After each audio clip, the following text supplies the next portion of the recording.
In that case, Prime Minister, was there any specific discussion of specific policies with regard to people smuggling, specific operational details, as it were, of Operation Sovereign Borders? Well, one of the things that you're going to find from me, Mark, is that I am not going to put words in other people's mouths, and I am not going to spill the beans on discussions which necessarily should be confidential if they're to be as constructive and collegial and candid as they need to be between trusted partners. Everything was on the table. I made it very clear that this is an issue of sovereignty for us, and I think I can say that on the Indonesian side there was a willingness to be as cooperative as was possible to ensure that this evil scourge is ended as quickly as we can. As President Yudhoyono said in his press briefing afterwards, both Indonesia and Australia are victims here. I mean, this is bad for both countries.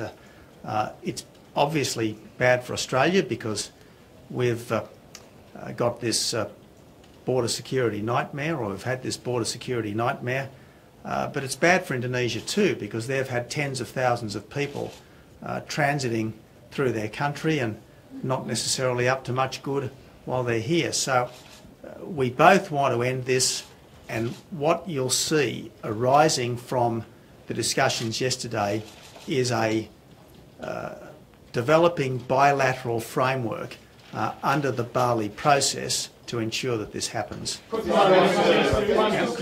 night you said there were times when all sides of politics should have said less and done more.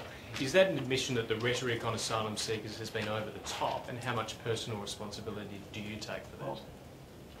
See, the important thing, if I may say so, is not to generate a story, but to stop the boats. The important thing is not to start a fight, but to get things done. And both Australia and Indonesia are robust democracies.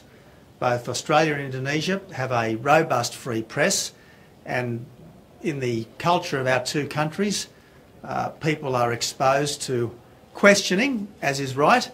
That generates stories, which generates more questioning, which generates more stories, and in the end, an appearance of conflict can be created when there is none, or when there is none based on real disagreements.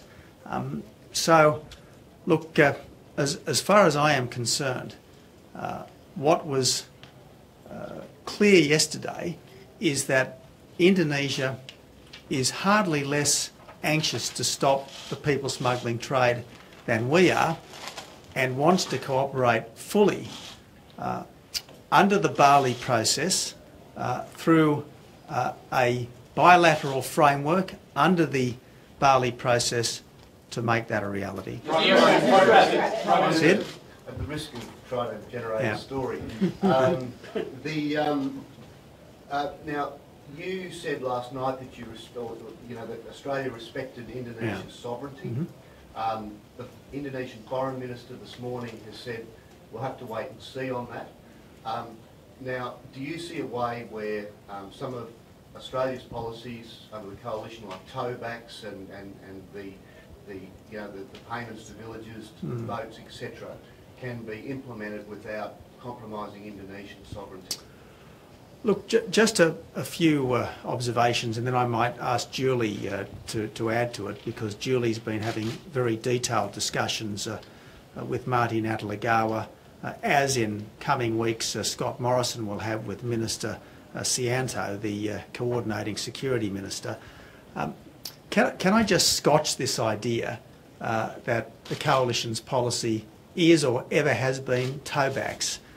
Our policy, which we've repeated till we're blue in the face, is that we reserve the right to turn boats around where it's safe to do so. There's a world of difference between turning boats around in Australian waters and the Australian Navy towing them back to Indonesia. There's just a world of difference, and if I may say so, there's been a tendency of people to put to other people what is not the coalition's policy in an attempt to, I think, generate a headline rather than constructively address this issue. So everything was on the table yesterday. Nothing was off limits yesterday, and the clear agreement is that operational details will be dealt with on a no surprises basis at ministerial and officials level. And on the subject of sovereignty, said, look, we're fair income about doing what we can to help Indonesia in every way. And you might be aware of the fact that there were some people who turned up in the Torres Strait last week wanting to grandstand about issues in Papua. Well, very swiftly, under the usual MOU, under the MOU with PNG, they went back to PNG. There was a freedom flotilla that wanted to set off from Australia. Well, one way or another, it didn't get very far, and we want to do everything we reasonably can to demonstrate to the government and the people of Indonesia that we respect Indonesia's sovereignty. We want to work with Indonesia to ensure that Indonesia is strong in the years ahead, because Indonesia is a future global leader and we want to be its trusted partner on this journey.